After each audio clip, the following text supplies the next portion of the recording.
Dawn, I have an announcement. You have an announcement? Yeah, a special announcement. Well, what's the special announcement? Well, I'm not announcing it today, but we do have a special guest. Well, who is it? Today on the So I'm a Fan of podcast, yes, we have a title change. We have special guest Bailey Weiss coming on to talk about her art. Oh, I thought it was me. LOL, shut up and start the episode, Teddy. Fleshbag. AI simp? I know I am, but what are you? Oh my god.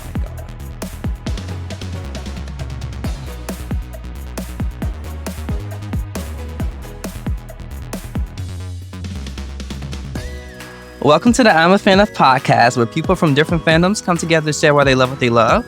And sometimes hate what they hate. I'm your host, Kaiser Brown, and I'm a fan of overcomplicated and time-consuming pieces of artwork, but mostly when I'm not the one doing them. And I'm Bailey Weiss, and I'm a fan of art, or my art specifically. Excellent. Are you ready to get started? Yeah. All right, then let's get to it. All right, Bailey, how are you? How are you today? I'm doing really great. School's in session. Everything's going really good, though. We're 2 weeks in now, so. How is graduate school? How are you doing over there? So it's my second year now. I'm just starting the first semester in my second year, and so far it's going much smoother than the first year, I would say. The first year is really just kind of trying to find your footing and find out what you're doing there, to put it bluntly. But now things are starting to kind of shape up, and then then into the third year, it's really focusing in on your thesis. So I'm in a good spot right now. Well, it's pretty good. It's pretty good. I was thinking about going to graduate school maybe one day, but I'm just not ready yet. I'm just not there yet. So I commend you for a lot of people take breaks. Mm-hmm. Many people take breaks. So yeah, I even can recommend it. Yeah. How's the school? Do you like your school? Is it going great? What challenges have you faced so far in graduate school before? Probably a big one, I think, with not even just art graduate students, but many other disciplinaries as well. Time management can be really difficult, especially for the fact that I am teaching as well. So I work 20 hours and I have 3 classes.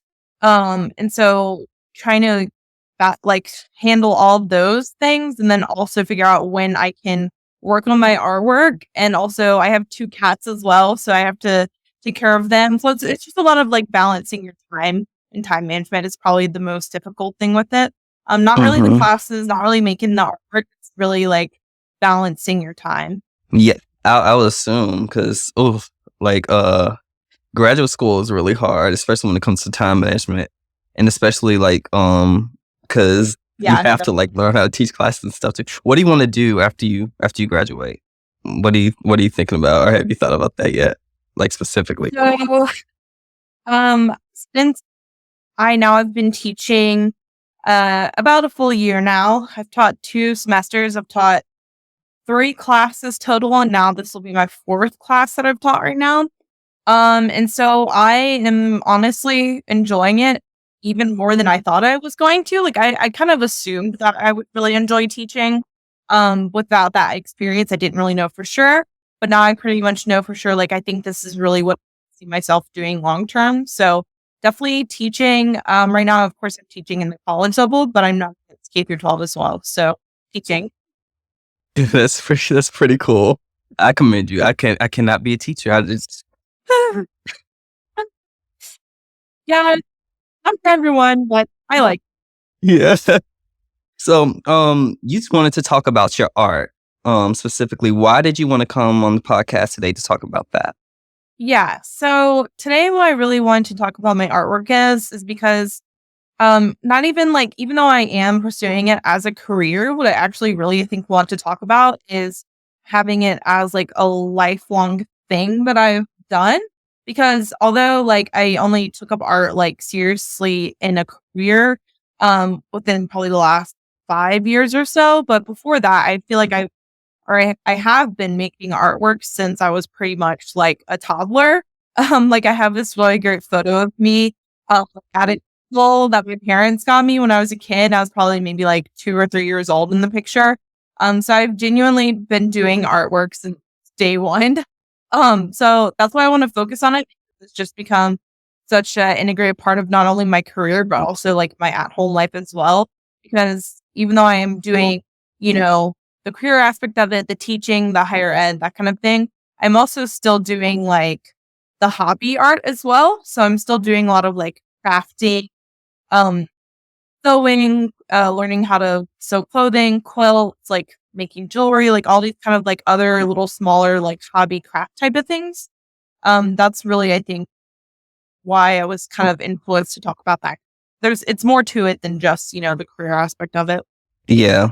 But I think it's also important to have like that hobbyist aspect to art as well, like kind of separate from the career aspect, because not all the time when you're making art, like for your career, it's always something that like you're always super, super passionate about, or it could be that you're super passionate about it, but it like kind of overtakes you a little bit. And so when you have the other art on the side or whatever to create, like to explore different avenues and to do things that just make you feel a bit more comfortable in some ways, I think that really is important too. I see a lot of people, especially like, I follow like a lot of animators and stuff. And you know how in animation, you just like working. You got to keep going. And a lot of them, good advice that they give is to always have something that you're working on the side just for yourself. You know what I mean? So you could, stay sane, I should say. But, always have like make sure you're not losing yourself in like that one particular aspect of like your creativity, right? Yeah.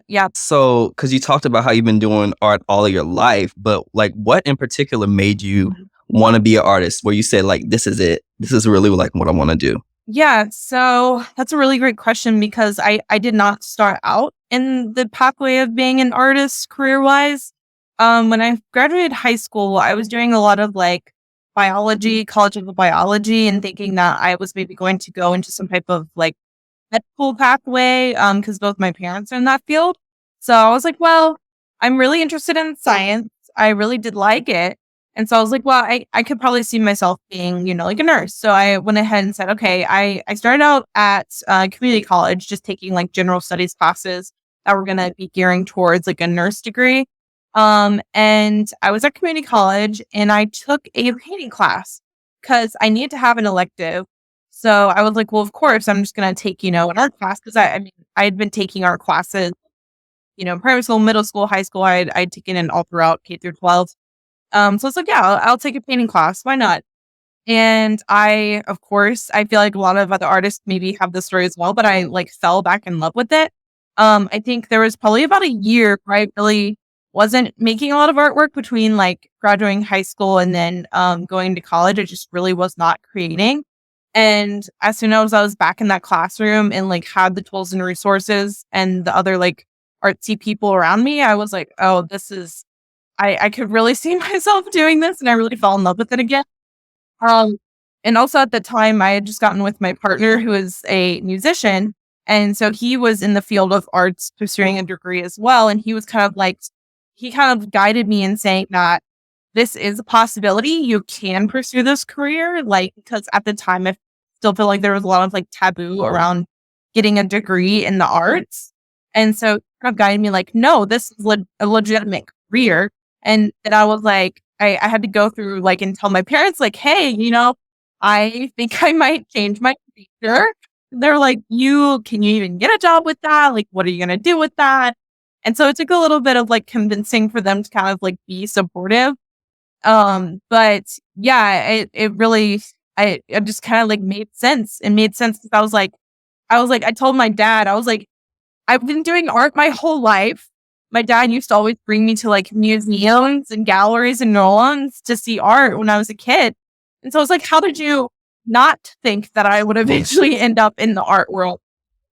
Yeah. So, but here I am. That's a great story. I kind of have like kind of a similar thing with art. I didn't like see, because when I was younger, I couldn't draw to save my life or whatever, but I love to draw a lot. But people would just make fun of my art so much. So by the time I was in like 6th grade, I said I had enough. So I used to, like watch Cartoon Network all the time. And, you can record stuff on your DVR. And I would watch stuff like Ben 10. And every single scene, I would just pause the scene and just draw it and then redraw it and then redraw it until I like proved it. I spent like just one night just redrawing like the scenes on there and then to prove to my friends that I knew how to draw. And Oh, so after that, I kind of like dibbled and dabbled with art a little bit, but I didn't like really take it seriously until like after I graduated college. Not after I graduated college, after I graduated high school. And I decided to because I'm a very artistic person. I love to write, I love to draw, sing, do all that stuff. And so it's kind of hard for me to pick like an avenue within art. And so I was like, I'm just gonna go and like be a nutritionist because that makes sense. And so for my first year in school, went to Southeastern, of course, I did that, but I didn't really like it. So I switched majors. I said, I'm just gonna be art because I found that I was spending more of my time drawing than I was like doing what I was supposed to do. So I went and decided to major in art. And my parents really didn't have a problem with that. Though I myself was like, am I sure I want to do this? Because I'm like, how do you make money being an artist? How do you like do this? Like after I graduate, I still like want to do it? And it's been just like this weird like journey of a whole bunch of art stuff, I guess. What really pushed me, I guess, like was when we had to do our like senior exhibitions. Like really made me like decide, am I gonna really just like go for this, or I'm just gonna like back away? Like, I'm pretty sure it's harder for you now in graduate school, like more than like when we did that. Like, what's the difference between like, let's say university level to like graduate level? What's like the difference? yeah. So I would say the major difference. So a lot of people kind of have an idea that it's way significantly harder than undergrad. And I would say it's kind of like a weird thing, or it's kind of difficult to actually say that it is harder, because really the big difference is in undergrad, we had to take a lot of general studies classes. We weren't really able to do exactly what we were really interested in. We had to do kind of general studies. But in graduate school, you get to really pick and choose what you do. Like what I get to study is almost completely fully up to me. So in that case, it makes it like not as bad because it's stuff that you're interested in. And of course, what you're interested in, you will naturally be more inclined to do the work, do the research, and that kind of thing. So that's why it's kind of debatable whether it's truthfully harder, or just maybe a little bit more time consuming. I would say it definitely is more time consuming, but it's genuinely work that I want to be doing, and it's work that is really fun for me. So in that case, I would say it's kind of, it's just different. I wouldn't say it's necessarily harder. Yeah. It's just different. You were talking about how you get to do more of your own thing in graduate school. So tell us how like your hobbies and the things that you're interested in influence your art. Yeah. So the more that I know myself and my own artwork, the more I realize that the little mundane things that you do every day really do truthfully have like a huge influence on your artwork. And I really never noticed that. I really never knew that up until probably this point, because you have to really, sit and really understand the artwork that you're doing right now in graduate school. So, yeah, but the more I realized that like me learning how to sew over this summer and getting a sewing machine is actually influencing my work. And then, right now I'm trying to learn how to like natural dyeing processes for fabrics so I can use them to make quilts. And that is also influencing my graduate school artwork. Having 2 cats is influencing my artwork. Being away from home is influencing my artwork. So really like the more I get to know my paintings, the more I realize that they really are just kind of the reflection of everything that I have going on. Not necessarily anything bad, but speaking of, this one is jumping up here. Oh, It's so cute. and that's my nephew Yeah, I have a knocking on my kitten. door. But That's yeah, cute. no. Give me 1 second. Give me 1 second. Today's the day. Today's that one day.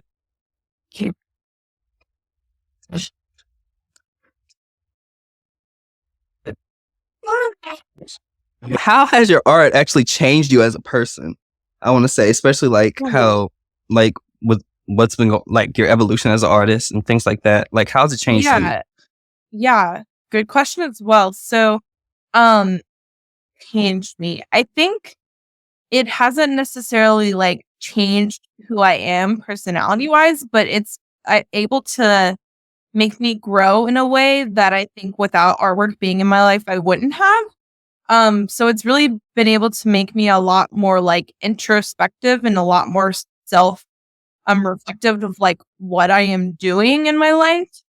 It's so I feel like I'm a lot more aware of things because I have to be so like constantly evaluating my artwork and like why I'm doing my artwork, like what is my artwork about. That in the same way, I'm also able to look back at myself and be like, okay, like why am I in grad school? Why am I like doing the things I am? Why am I like kind of just being a lot more like meaningful and intentional with everything that I do? So I'd say in that way, artwork has changed me. And also I feel like it always just opens gateways to find a way to like relax in regards to like my non-career artwork, like the craft element of my life is really a way for me to kind of like slow down and kind of just relax. Is there like I want to say some sort of, do you feel ever like this internal like struggle as to like, um, trying to find this balance, like with like your personal self and like your artwork? Yeah, it's there's a lot of blurred lines, especially having someone who has both the kind of like craft artwork and like what I consider like my fine art and my career art. There's a lot of blurring between the lines, and that's actually something that I'm trying to be very accepting of because, in the past, decade or more of art, I mean, there's been always conversations. It's probably like the last like 3 decades of art. There's been a lot of conversation about craft versus fine art, and people are, those are separate. And I really am trying to kind of acknowledge that maybe they're not so separate because they are, both influencing my artwork. So I don't feel like they should be separated. So that's kind of, there's a lot of blurred lines. Complicated. I mean, but it's true though.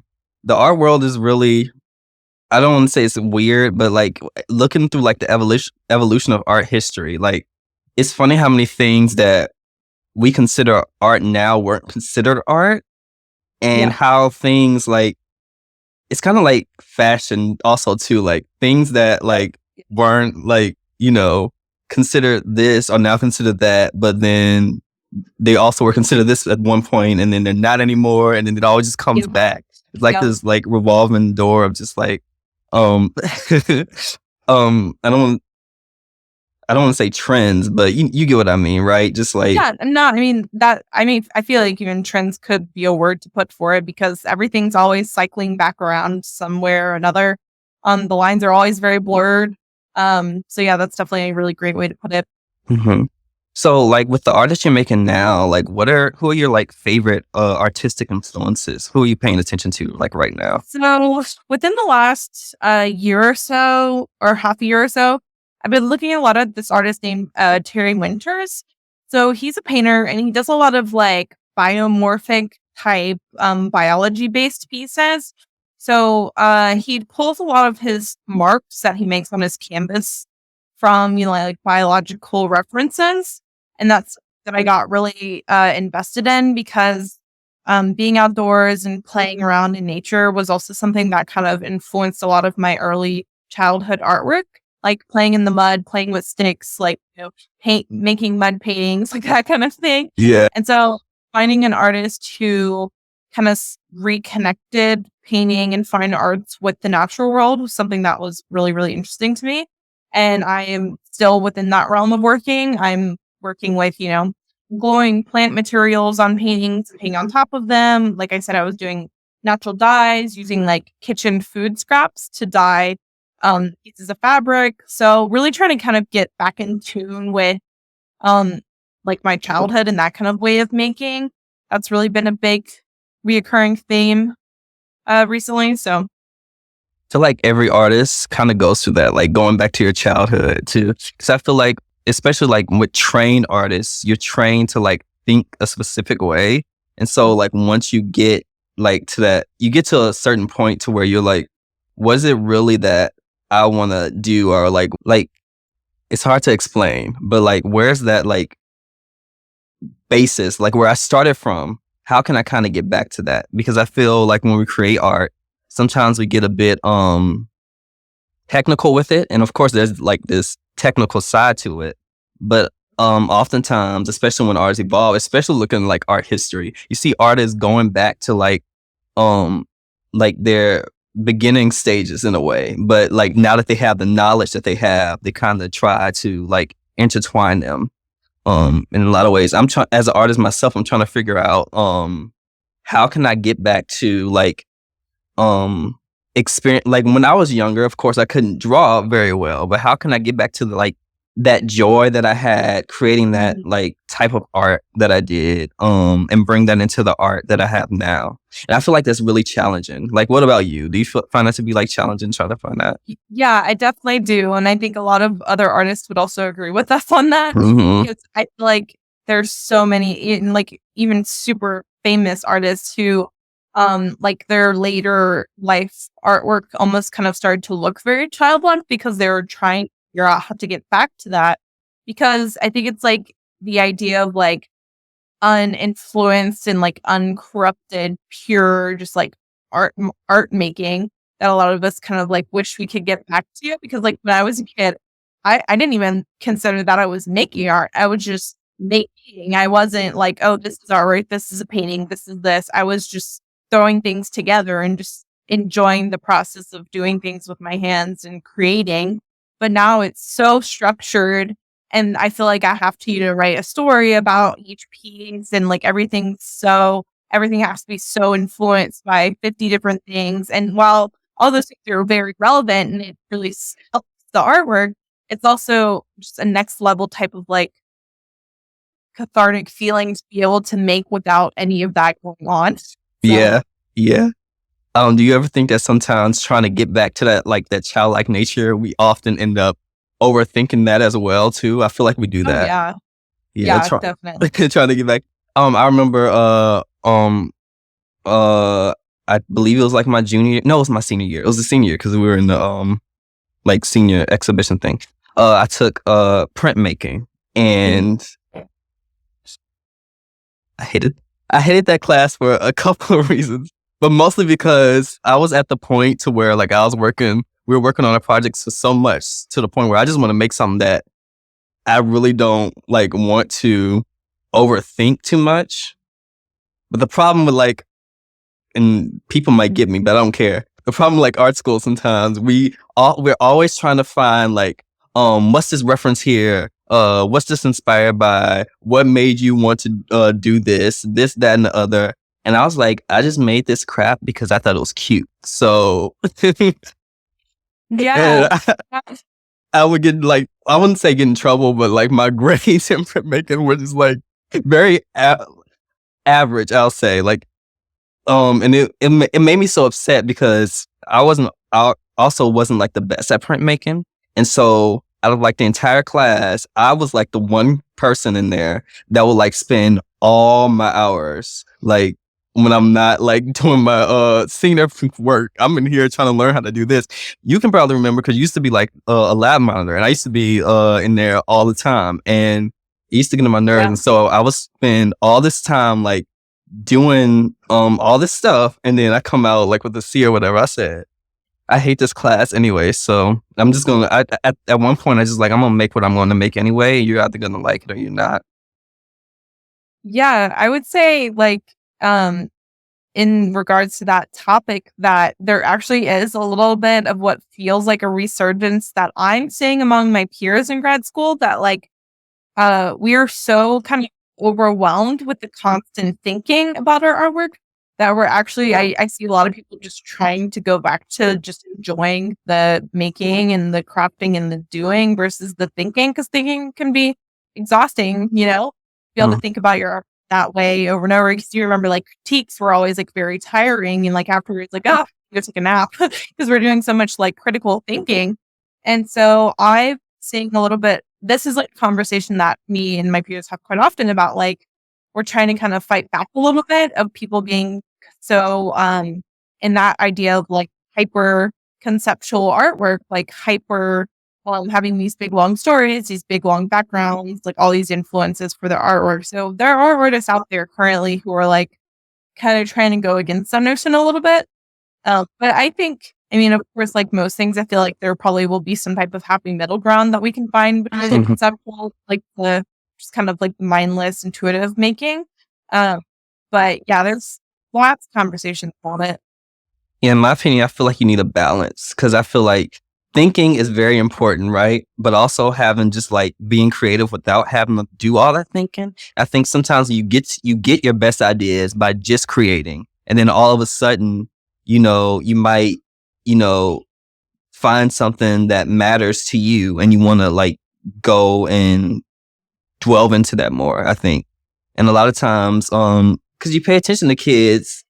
Kids are funny, like, right? I look at my like 3-year-old nephew and it's like sometimes they just spout out random stuff and they just doing random stuff. Yep. And they don't really care like what anybody else is thinking about them, right? They're too busy just playing and having a good time.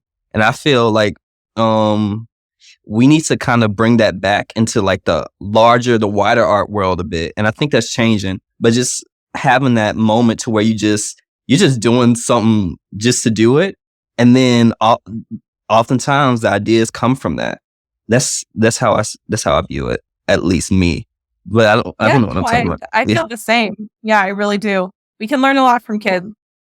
Kids are the kids are the best people to learn from. I swear. Yeah. It's very true.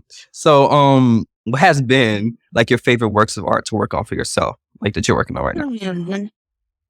That's a good question because like we are kind of forced to produce so much work in our time here because like a lot of my professors are kind of giving me the guiding words of like the whole point of grad school is to just explore, to not make your best work, but just to explore and make as much as you can because it is like a safe place for you to do that. So I'm not exactly sure if I have exactly a favorite piece just because there's so much output and not even like big, fantastic paintings. It's mostly a lot of like smaller, like very quickly done things. But if I had to guess, I like, again, like Terry Winters really just had a huge influence on me at the very beginning of grad school. And so I would say kind of some of my favorite pieces I've made so far were kind of from that era where I was heavily looking at him. So I had like some really large scale, like 4 foot by 4 foot paintings that had a lot of like paper glued onto them, cardboard, a lot of kind of like nature influence. And those were just a lot of fun and they were very like relaxing. They were very intuitive. The colors are really nice and like very earth toned. So I would say probably a series from that kind of part of my influence. But right now my work feels like it's kind of shifting a little bit. So right now it's a little too early to say exactly what direction it's going, but yeah, I would say that era. Yeah, I see you have a lot of influence like from nature, from what you're saying. And I remember last year you had a lot of influence with like just like objects too. Yeah. Yes. So how has that like changed from like that one focal point to like this newer focal point? Like how have things like changed for you? Like what have you learned from that process that you brought over to your newer artworks, and what have you just probably like pushed aside for like right now? Yeah, so because it feels like forever ago, but it really was not that long ago that I was making super duper formal geometric cubist paintings and like working off of like these objects that I had made. And I feel like in that moment, like those paintings came off as very rigid in some parts. But I got a lot of feedback during that time that maybe the backgrounds that were surrounding those geometric pieces were possibly more successful than the geometric part itself. And those backgrounds were very loose, kind of just, quickly painted. And so whenever I came to grad school, I was like, I need to do something completely different. I can't doing things. I need to try something else. So I did. And my first thing was, okay, I'm doing geometric forms. They're kind of like industrial, kind of architectural. I'm like, well, the complete opposite of that would be natural forms and organic forms. So that's kind of how I got started. And then it's just kind of slowly transformed. I've been trying to kind of take a step back a little bit and try to kind of combine both elements. I think the idea between the man-made and the natural world is very interesting and fun to play with, that duality. So that's kind of how I made the shift. It was very just like jumping straight from like one thing to the next. And what can I do that's completely opposite than that? So that's an interesting thought. Because I'm kind of in that process too. I'm not in graduate school, but I'm in that process to trying to figure out like what is it that I can do that's kind of like completely different.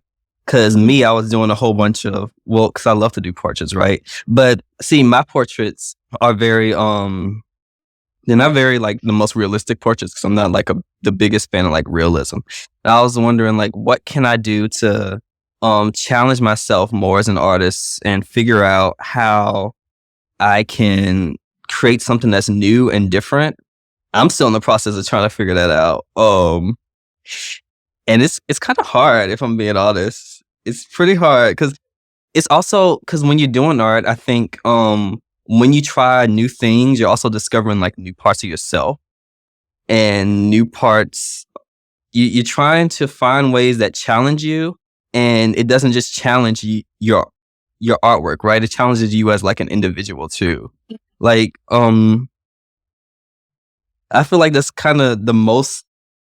I feel like that's the hardest part of like art to me is how you.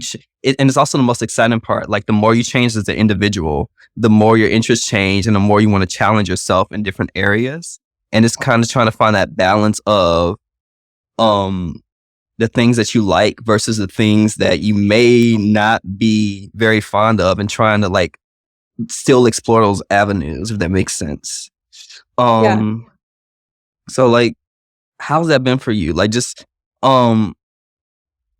what things have you done in your art that I should just say that you did not like, but you're still like trying to explore? Because I feel like that's an interesting question to ask. Like, yeah. So I'm sure you can maybe remember this from my senior thesis in undergrad that a lot of my pieces were very neutral colors, like a lot of very dark, black, gray, dark blue, brown, that kind of thing.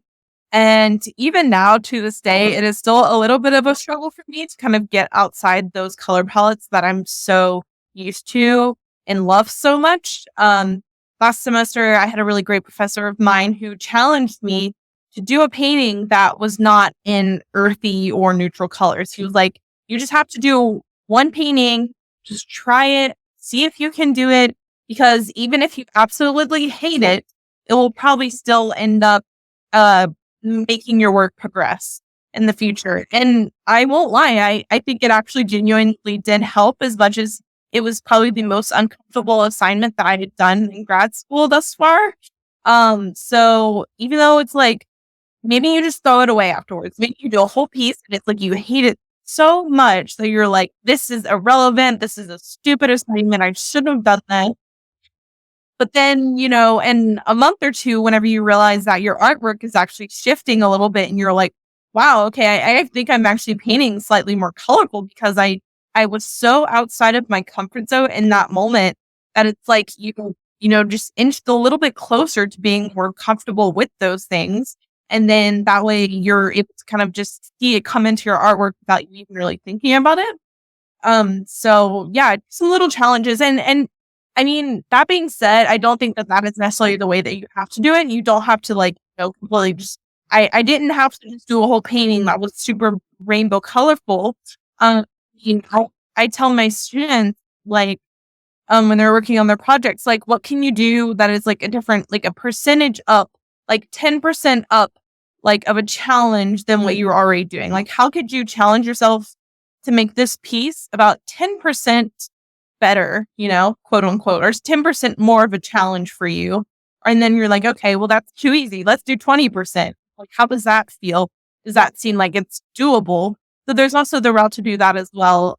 So I don't think there's one way to do it, but it's definitely helpful, even though it feels like it's not going to be. So listen to you say that, I have two different questions for you. One's going to be about community and the other's going to be about teaching. Okay. So let's go to the teaching first.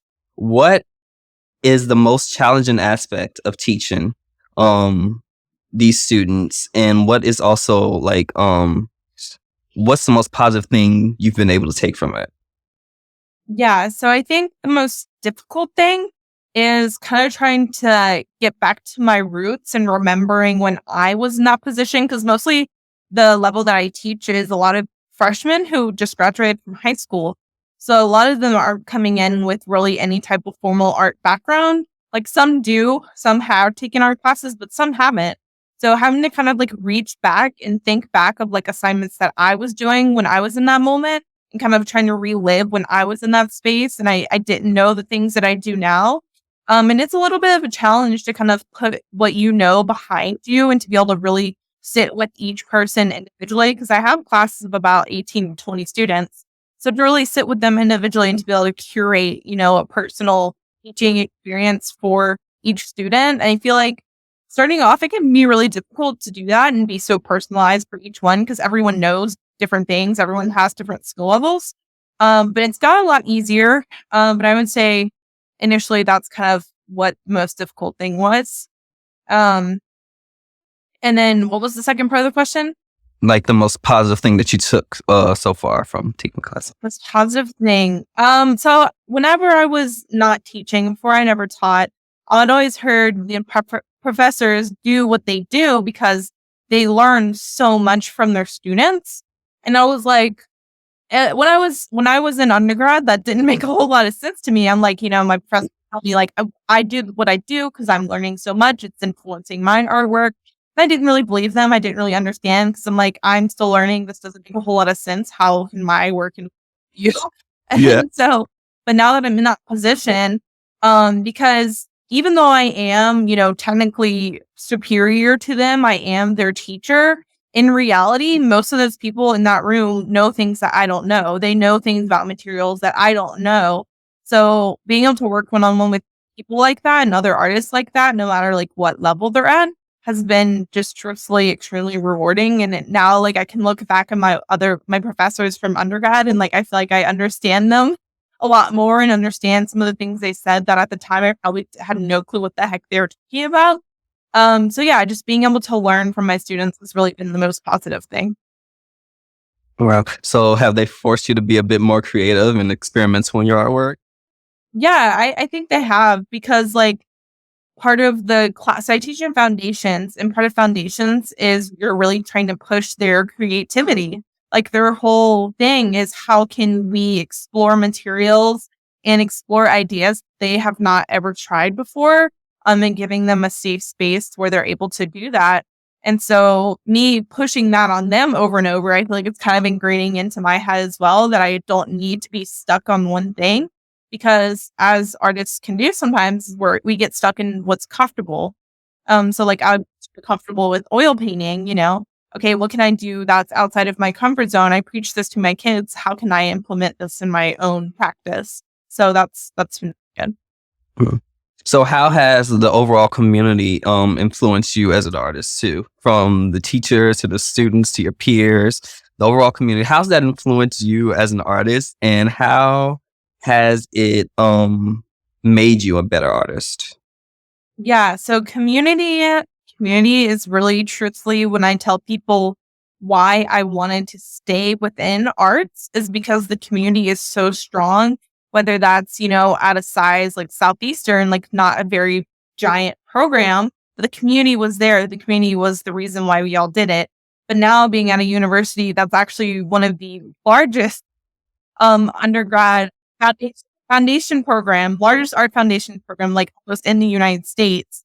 So shifting from that scale to shifting to this, I was a little worried. I was like, I hear at big universities, you don't get as, personalized of an experience in the art world.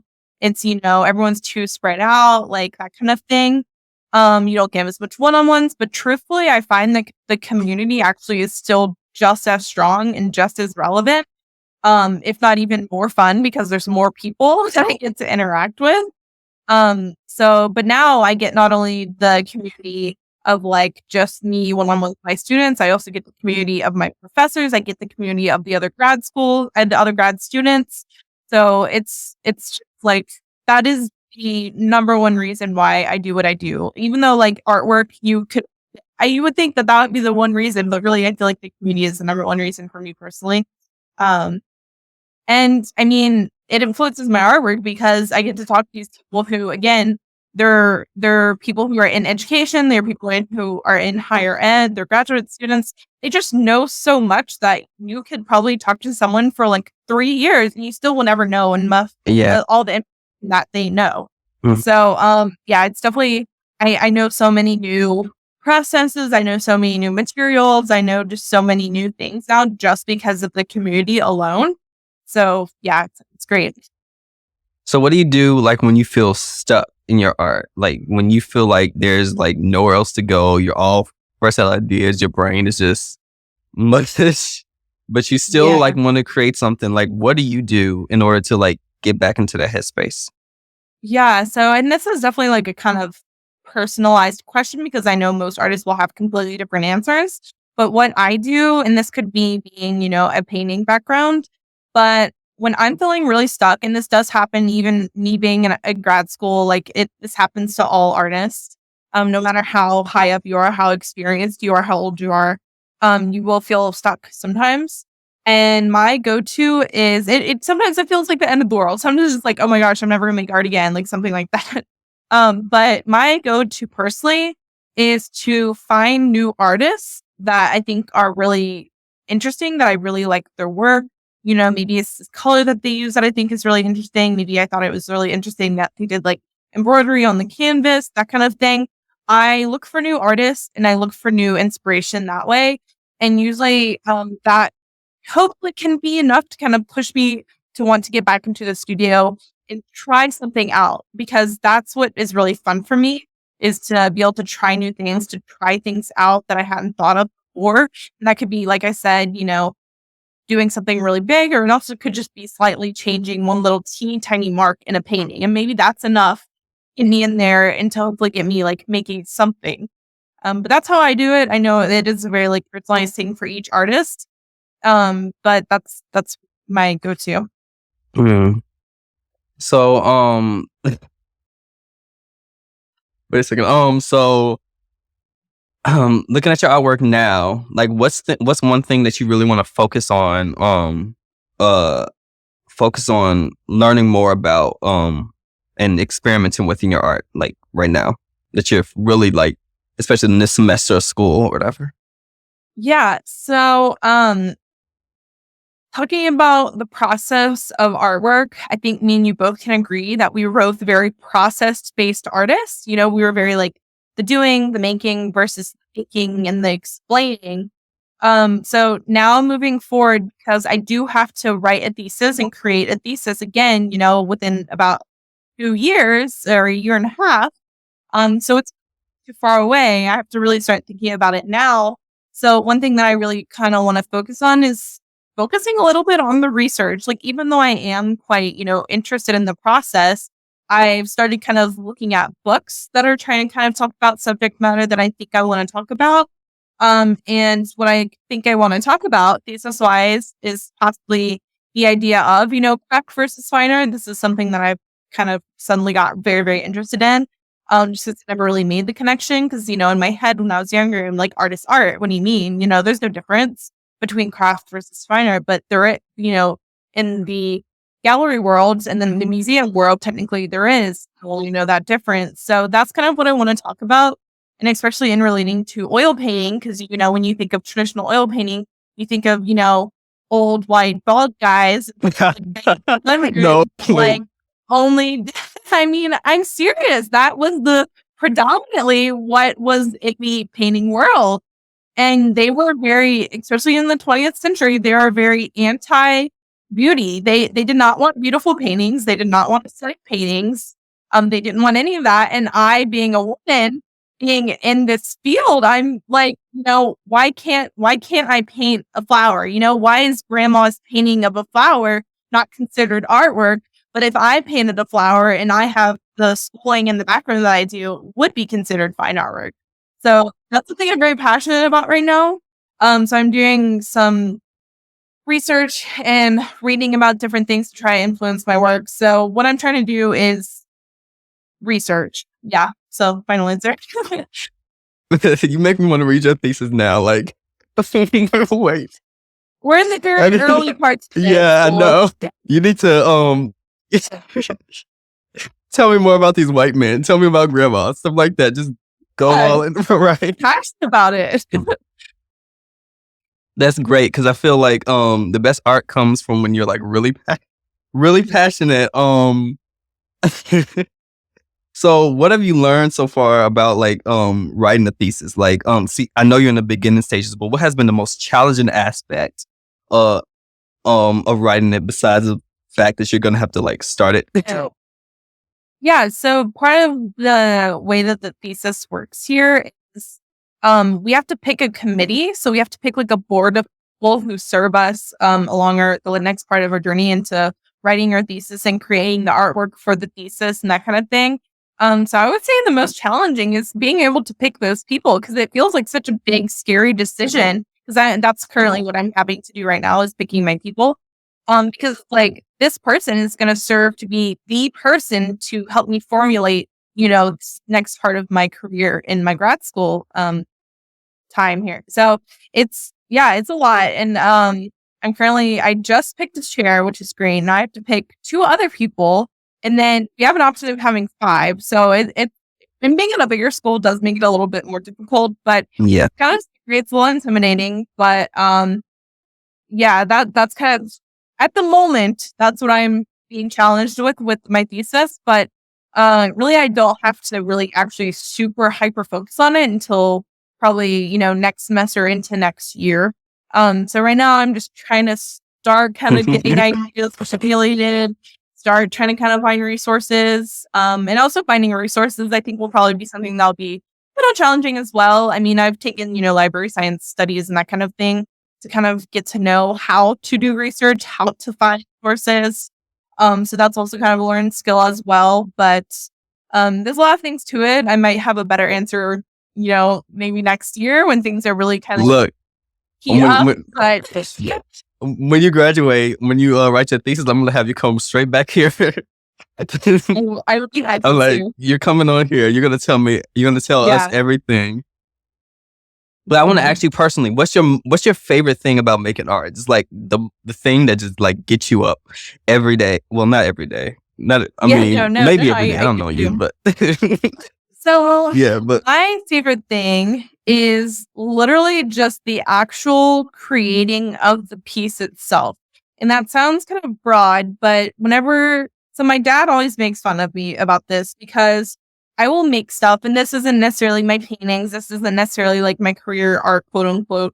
This is more so like I will go create, like a little wooden box that I want to put stuff in, or, go make like a little random thing out in the shop, So he would always make fun of me because he's like, once you create, this is him telling me this. He'd be like, once you create this thing, you don't even care about it. You only care about actually creating the thing and the part of it in your hands. And he goes like, now that you've made this thing, you don't even care about it. You're just on to making the next thing. And so like I made a jacket this summer. Like I was learning how to sew, so I made a jacket. And he was like, okay, but now you actually have to wear the jacket. And, oh no. So truthfully, personally, it really always has been about the actual process. The final piece, it is what it is, but I feel like the process is what keeps me going back.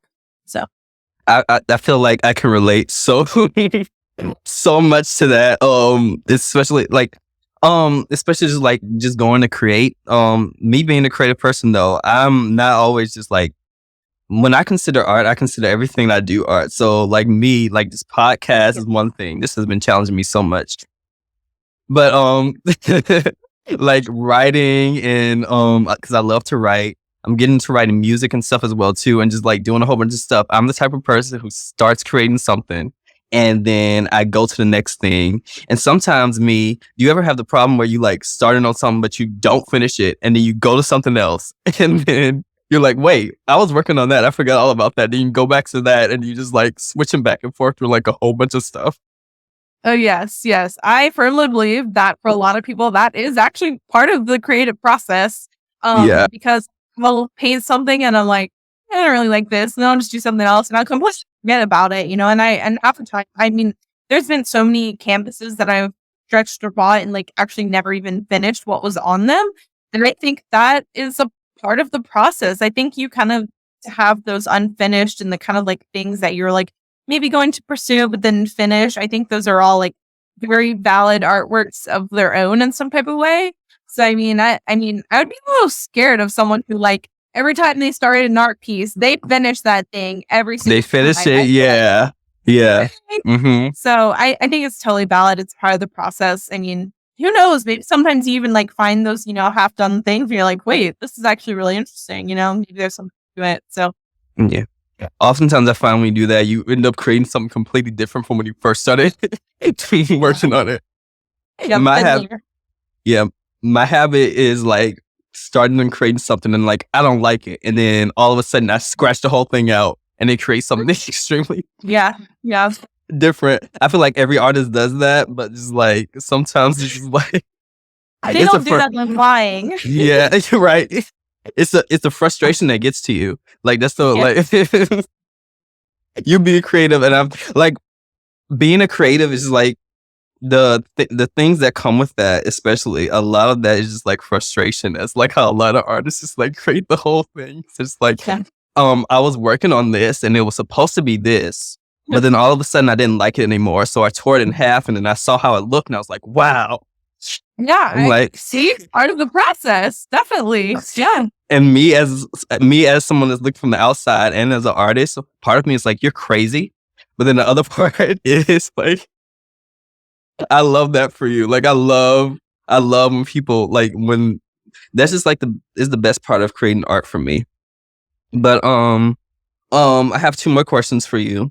Okay. One is, what is the thing that's like outside of art, because I know like you're like really in it, but the thing that's influenced your work the most outside of like the art world, if you can kind of, because I feel like you can find creative things everywhere, so I guess that is in the art world, but see, I'm overthinking it. But like the thing that's like really just, that seems like came out of left field, kind of, sort of, if that makes sense. Yeah. Ooh, that's a tough question because like being where I am, I don't really travel a lot. I'm kind of stuck here. I live like literally 5 minutes from the school itself.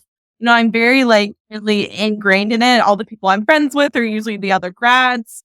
So really, I think the thing that I pull from the most is when I'm maybe going around town and interacting with people who are not in the arts.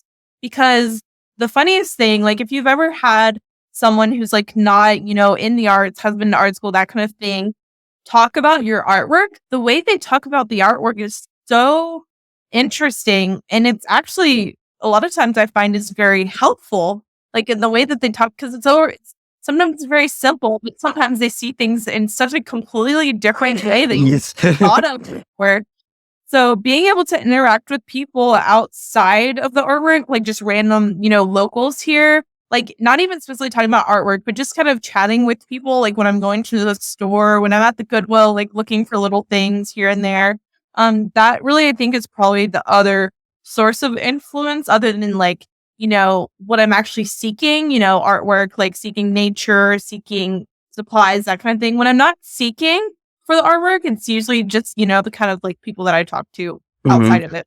Yeah, I find like people outside the art world are like, it's always hilarious because you're the artist and then you're trained to look at a certain way. I remember a month or so ago, we were visiting my grandparents and all my cousins and stuff were there. And they have like this gigantic painting and it's very, sorry, I need some. It's a very interesting painting, right? So, us artists are trained to like see certain things in Uh-huh. specific ways. And so you might see a line here or some like an element here, and you're like, wow. I was like, this is a body over here, right? You don't see how this is connecting to like this part or whatever. And they were just like, what are you talking about? Like that's Yeah. just there's just like I'm seeing like different lines and stuff, and I'm like, you don't see that right there? They're like, no, we don't see that. What are you talking about? Yeah. I get that a lot with colors. I have like arguments with people. I'm like, no, this is this color. And they're like, no, it's not. Yeah. I'm like, okay. It's so funny because I end up looking like, well, we end up looking like crazy people sometimes. It's like, where are you getting that from? I'm like, you don't see this? And this is like, this influence could be from like this person or that era, and all this, that, and the other. And it's just like, it's fun. It's quite fun. And I want to ask you, like, what advice can you give to artists that are, well, I'll ask you two things. What advice do you want to give could you give to people that are interested in like exploring the art world more, but are maybe like afraid to get into it? And what advice would you give to people that might that are in the art world but might like feel stuck and they don't know where else to go? You know what I mean? And they're trying to find new avenues. Yeah. So these are actually like conversations that are very, relevant. Like we just had a new group of graduate students coming in, and, that can be a very scary time. And I was talking to one of them, and she was saying, she feels stuck. She's really scared. She doesn't really know what to do. She's scared to create. And I think we all go through that point. And I've had many of my own students write me in and be like, hey, I'm feeling so stuck. I just don't know what to do. And really the first thing that I try to tell them is to acknowledge that it's normal to feel those things sometimes. It's kind of like whenever, if you're really angry or you're really sad, fighting those emotions really does more harm than good. So I feel like trying to fight, the feelings that you don't know what you're doing, try to fight that really can make you feel even more stuck than you already were. So I try to tell people, like, acknowledge that this is normal, acknowledge that everyone goes through this who is in the arts. And then once you've kind of been able to settle into it, then start looking rather than creating. I feel people can kind of get stuck into like, I need to go to the studio right now. I need to go start making things. And that is like a really big jump. That's really intimidating if you're feeling stuck to actually go and create something. So my advice is to do the looking before you do the creating if you're feeling stuck. So like I was saying, whenever I go look at other artists that I'm interested in, that's me doing my looking instead of trying to go in the studio and create a painting with, no ideas and feeling really stuck. I don't really think that's going to get me anywhere except make me more frustrated. So, and when I say looking, that doesn't necessarily mean have to look at artists. This could be looking at books, looking at movies, looking at articles, like looking at YouTube videos, and they don't have to be about art. And then kind of like reevaluating what you're interested in, because our artwork is hopefully about things that we're interested in. So go reevaluate what you're interested in, find things to look at, and then kind of go from there and write down ideas, and then hopefully get to the studio and kind of start creating again. Yeah. And so for those artists that are afraid to get into the art world, I find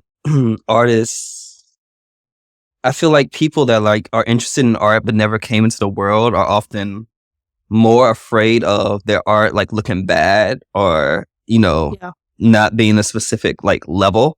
You know what I mean?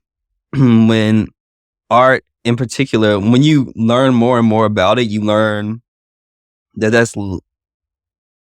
that's not as important as like the creative process and just making what you want to create. So what advice would you give to those people that are just like afraid to jump in? Yeah. So, knowing what I know, that I would tell them, first of all, every single artist that you've ever known in your entire life was nervous to start or was scared to put their artwork up. The very first critique you ever have in your entire life is terrifying. And then, here I am now, like teaching and guiding critiques and, doing the same thing for new students. So I tell them, first of all, to acknowledge that every single famous super famous artist you've ever known was scared at some point to show their work to people. That they have to acknowledge that, know that that's reality, because if they could do it, and then they, if Michelangelo was terrified to show his work one time, he is where he is now, then you can hopefully was where he was. Do what? Yeah, I said was where he was. Yeah, exactly. Yeah. If every single creative started with making really ugly stick figure drawings. Yeah. There's not, maybe there's super crazy artists that come out the womb creating like the most hyper-realistic drawings to ever exist, but I have yet to see it. I haven't met them yet. I haven't met them yet. So when I was starting to create artwork, I was terrified to show it. So I feel like I would tell people, you have to acknowledge that every artist that you've ever met before you went through the exact same thing. And then from that, start small.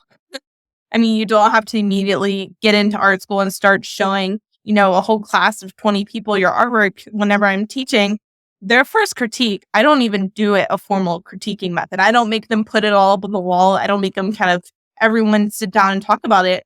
I make them do it by table groups, because they only have 4 people per table. And that's so much less intimidating to have to show 4 people an artwork that you're not really proud of versus a whole class of 20. So that's how I kind of get started with people. So I would say start small, show the people around you, show the people that you trust. And then the more you kind of get confident, then you can start getting a little bit bigger, showing a little bit more people. And then maybe you get a group show and you put a art piece in a group show. And then, you just kind of work your way up. I feel like that's really kind of how most artists have do it. And not even just artists, but many people in creative fields. So yeah. And I guess also, I just thought of it just be willing to learn. Don't be afraid to learn new things. And also, don't be afraid of your art not looking like this specific way or being this specific way. The fun thing about art is that I find when you mess up, it always is something new. You know what I mean? So it's never really a mess up. It's always, it could be kind of like a glow up. I don't know. No, exactly. All of a sudden, we know the famous, there's no bad mistakes. What is the quote? It's only happy mistakes. Only happy mistakes. Yeah, I can't think of it, but I know what you're talking about. Mm-hmm. Bob Ross. I feel like I should know this. It's such a cheesy thing, but genuinely, it is applicable.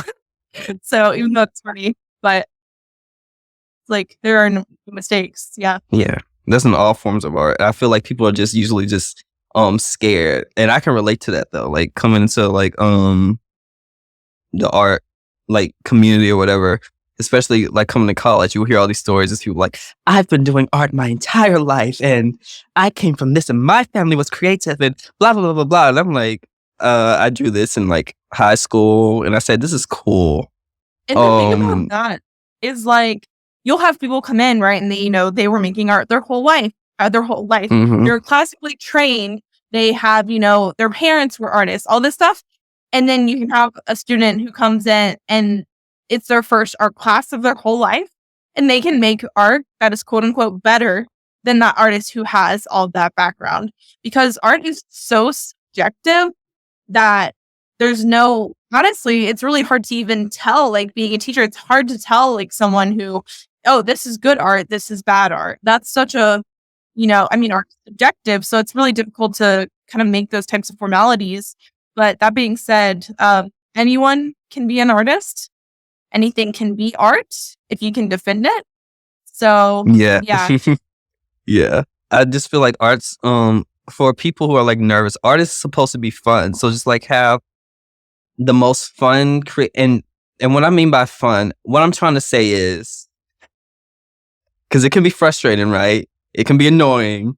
It could get on your everlasting nerves, and you might want to throw that painting at the wall, and it's crashing into. Well, let me not get I was about to get artistic with my sentences, but what I'm trying to say is, it can be that way. But the thing that you really just want to focus on is just creating what you want to create and having fun, having the willingness to learn, and just be open with yourself.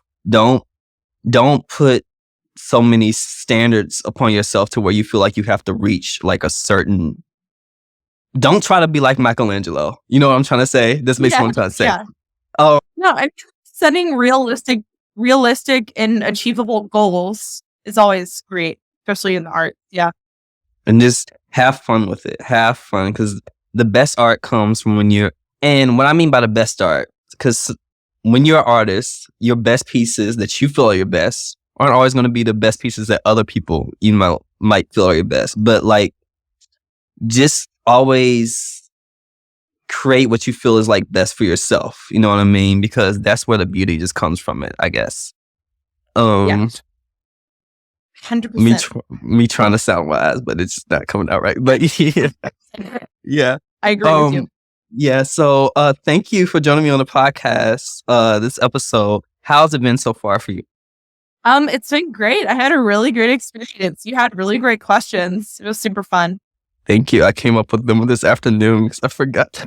Oh no! I mean, they didn't sound like that. Yeah, So good job. Yeah. Mm-hmm. That's the training in art school. They teach you how to ask the questions. Actually, it's a question for you. One more. Like, what is it like leading the critiques now compared to just like just being the one that's being I can't get the word out, but what's it like leading the critiques, like for your students and stuff? It's different. Especially because a lot of these students haven't had formal critique like this before. So like again, like I said, I kind of start them small and kind of work them up to the kind of more formal, traditional style critiquing.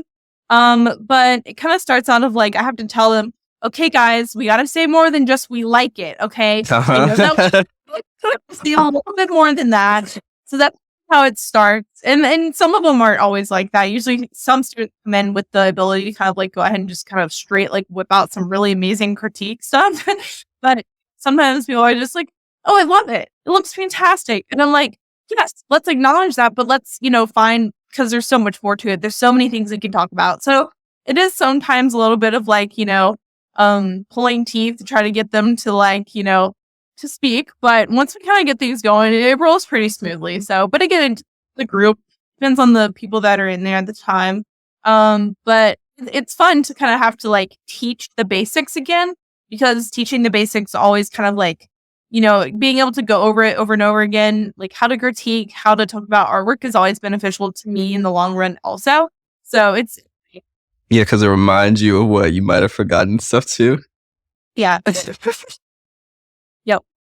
I'm sorry. I was thinking about it. Reminds me of like early critiques for myself and maybe you too. Just like being in class. I feel like especially like in earlier classes where you're just like, I like this and I like that and this, that, and the other. And I still am the type of person, like I'm usually just like the quiet one. Just sitting there to like, you should talk or whatever. I'm like, I don't know what you're talking about. But critiques are funny. Critiques are, they are. They're hilarious. But know where you're gonna get. So. it comes out of left field sometimes. Like people see stuff in your art that you don't see, and then you're like, wait, where did that come from? But I never even heard of that. What was that word? But that's the beauty of it. Yeah, they're good. Yeah, but thank you for joining me. I hope you have fun. I had some fun. I learned a lot from you today, especially about like graduate school. Having you back on after you complete your thesis. Yeah, be happy to. Yeah, and also I'm gonna try to have you on again. Usually, because I say this every episode, I'm like, I always have people come back on, and I pick what we talk about the next time. I just have to figure out what it is. It has to be something, like I always say. I'm forgetting my own lines that I say every episode. What? I just want to say. Yeah, I would be super happy to come back. Yeah. I'm going to figure something out for you. Yours is probably going to be the hardest because we're talking about art or whatever. I want to pick something for you that's like different, like really, really, really different. Okay. Yeah. I think I'm up for the challenge. Mm-hmm. And I want something that scared you a bit. Like, just like, what? Mm-hmm. We're gonna figure that out, but it's gonna be fun. But it was great. It was great having you on here. It was great catching up with you. Bailey, I feel like I'm trying to think. Do you usually wear glasses? I do. I do. And we switch. I just thought about you. We switched today. I usually don't wear my glasses, and so oh, really? Yeah. Mm-hmm. So I don't like wearing them with the camera that I have because it gives the worst glare ever. So then I feel like you see nothing except just like glare the whole time. But otherwise, I actually do wear them pretty much 24/7. When I'm not looking. So we're gonna switch next time. We'll have you wear the glasses. Yeah. Okay. So, and it's gonna be something probably like I know like something about that you know nothing about, and so we're gonna make you feel like you know what you're talking about. Yeah. Okay. But thanks for joining me on the podcast today. Yeah, thank you for having me. Where can people find you on social, on the internet, if you want them to find you, see your artwork? So I mostly use Instagram. Instagram is kind of my way of like having a portfolio. I should probably have a website, but this is my like music, So my Instagram is just my name spelled out. It's Bailey M. Weiss. So BAILEYMWEISS. So that's all it is. But that's my portfolio, my artwork, and little personal life stuff here and there. Sometimes I post my cats. So yes. Yeah. I feel like this is an artist thing. We should all have like websites, but do we really? A lot of artists do. Don't listen to me, but like yeah. It's like I should have one. You should have one. I've tried it before, but then I was like, Instagram's so easy, you know? Mm-hmm. You could just post, and you could show your process, especially with like doing digital artwork, just draw it and you have the video. Post it. This is how I did my art. But for now. Yeah. Same. But thanks again for joining. It was fun. I'm glad you came on here. It's always fun to catch up with like my old peers and classmates. Yeah. And so it's great. So tell everybody bye, wave. This is the first video episode too. No, the second video episode. I'm doing too much. Yeah. My first one was me by myself. Oh, okay. Yeah. So I'm awesome. yeah, that's why I had the excuse to because I was like, I need to learn how to edit like videos. So how am I gonna do that myself? I don't have any guests coming on yet until September, so let me do that. Yeah, that's a good idea. Yeah, old laptop and everything. It was horrible, but thanks everybody for joining us. And have a good day. Thanks everyone for listening to the I'm a Fan of podcast. Don't forget to support us by leaving a review on Apple Podcasts and supporting our socials at IAFO Fans on Twitter, Instagram, and Reddit. Plus, our email, iafofans@gmail.com. You can use all these to send questions, suggestions, and even apply to be a guest. Okay, Mr. Profession. I know. And if you didn't catch all of that, it'll be in the show notes. Next episode will be a special update from me, your host, telling you all the new things coming to the podcast. Until then, we'll say... And you become an artist. And you become an artist. And you become an artist.